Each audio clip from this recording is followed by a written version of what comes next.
So what you can also do is generate out programming codes inside of Kimi.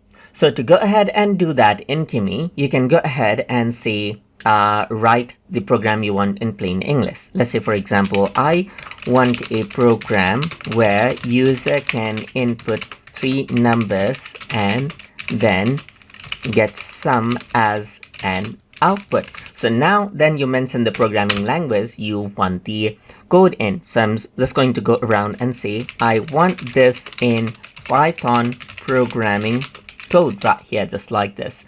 So once you go ahead and do that, it says sure, below is a simple Python program that prompts the user to input 3 numbers and then calculate the displays that calculates and displays their sum. So this is what you have. So if you were to copy this and take it to a compiler, let's say for example an online compiler right here, paste it and run it, then what happens is that I get a workable program, as you can see right here, which is generated, as you can see, just by a few lines. And that is how you can go ahead and generate out programming codes inside of Kimi.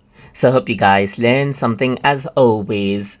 And as always, please like, comment, share, and subscribe.